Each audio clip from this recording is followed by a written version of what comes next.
Hi Fire Signs, Aries, Leo, Sagittarius. Welcome to Mr. Queen PH. At ito ang inyong daily gabay ngayong February 17, 2024. This is a general reading, just take what resonates. Watch your Sun, Moon, Rising, Venus for other messages. And thank you sa lahat ng mga sumusuporta dito sa ating channel.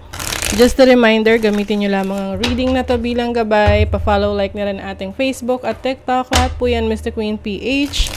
And of course, please like, share, subscribe para lagi kayong updated sa ating mga readings. And please check out my Shopee, available ng mga protection and prosperity items, bracelets, zodiac sign bracelets, and many more. Link on the description. Okay, tingnan natin fire signs. Aries, Leo, Sagittarius. And if you are also interested in private reading, lahat ng information nasa description. Okay, let's see fire signs, what's up? May learning. Kayo ay nag-aaral ngayon. Yung iba, nasistress kayo sa pag-aaral nyo, sa pagre-research ninyo. Maaring, ayun nga, nagdadagdag kayo ng bagong skills, pero syempre, pwedeng may mga pinagsasabay-sabay kayong mga bagay, trabaho, career, business, and pag-aaral, no? Studies. So, maari ngayon, medyo sakitin kayo. So, pay attention to your health. Oo. Kailangan din daw lumabas-labas with friends, family, para makapag-relax. Kasi minsan, nag-o-obsess kayo sa sa learnings, no? Yung tipong gusto nyo mapag-aralan ng isang bagay, ng isang upuan lang. 'Di ba? So, parang binubuhos nyo yung oras at panahon nyo ng one time, big time, tapos madidrain kayo bigla. But, maganda tong mga pag-aaralan ninyo. Maaring meron kayong bagong interest ngayon na gusto nyo pang laliman ang inyong skills dyan. So, meron kang bagong endeavor ngayon. You are moving on, moving forward. Yung iba may paglipat ng bahay, trabaho, tirahan, no? Pwede ring meron kayong travel opportunities ngayon. You are going with the flow. Sinusundan mo kung saan ka dalhin ng iyong instinct, ng intuition mo. Okay, so let's see your overall energy for this week. Overall energy for this week. Pwede yung iba meron kayong asikaso yung paperworks na mga papeles, dokumento. Ayan, kayo ay maraming iniisip, na i-stress. You have the moon card. Oh, ano ba to? Ano nangyayari sa inyo, fire signs? O, ayan o, studies na naman. Marami kayong nire-research, oo. Kaso, pwedeng nagkukos yan sa inyo ng stress, na nape-pressure kayo. Oo. Pero yung iba, kung ano man tong pinag-aaralan nyo, nire-research nyo, malapit naman na tong matapos. Oo.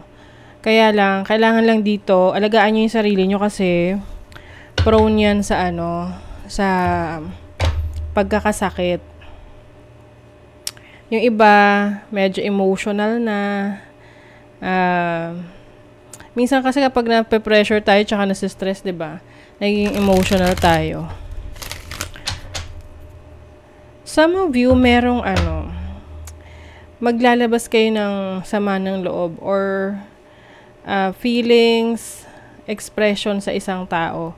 Mga kinikim-kim ninyo sa isang tao na hindi nyo masabi-sabi sa kanya. So, ngayon, ilalabas nyo na yan.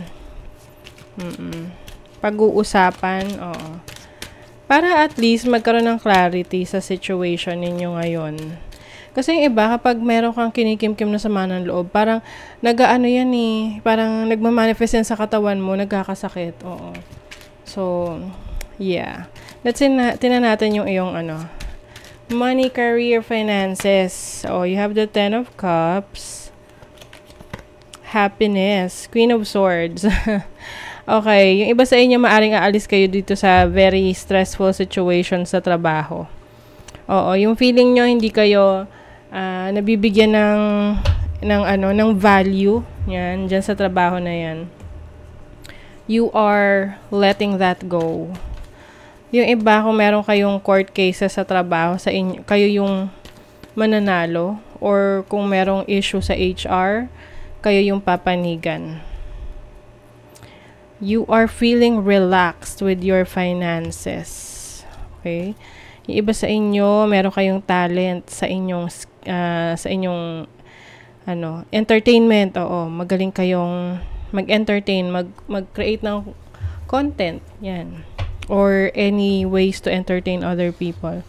You can use that talents and skills to generate more money. Parang meron ka ngayong yung iba, maaring meron kayong ina-apply ang bagong trabaho. Nag-aayos kayo ng papers. Yung iba kaya kayo lilipat ng bahay is because yung trabaho na ina-applyan nyo or bagong career na papasukan nyo is malayo dun sa dati nyong tinitirahan. Sa relationship, Two of Swords. Wow. Anong nangyayari? Okay.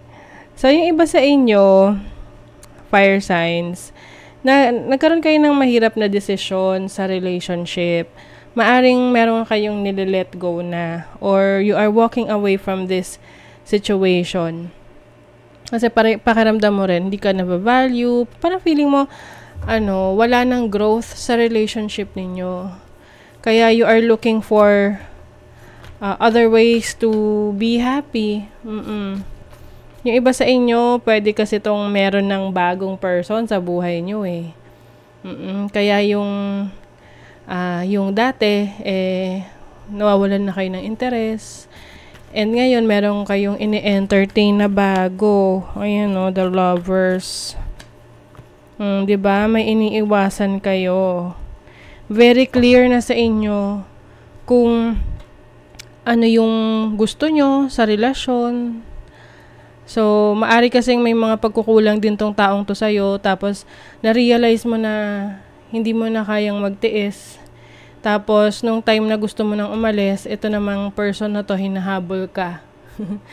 Oo, kaya lang, ang hindi niya alam, meron ng bagong person na special rin sa'yo. Pwedeng, yun nga, may pagpasok ng bagong person sa buhay mo, bagong potential, no? May potential tong relationship na to. Yung iba naman, kung hindi man to bagong relationship, I think may bago kang priority sa buhay. And ito yung mga binabago mo sa career mo. Kaya, minsan naisip mo, okay, magkaiba na kayo ng person that you are dealing with. No? Magkaiba na kayo ng pangarap, ng plano sa buhay, ganyan. Okay, so that is your reading, fire signs. Thank you so much. Bye!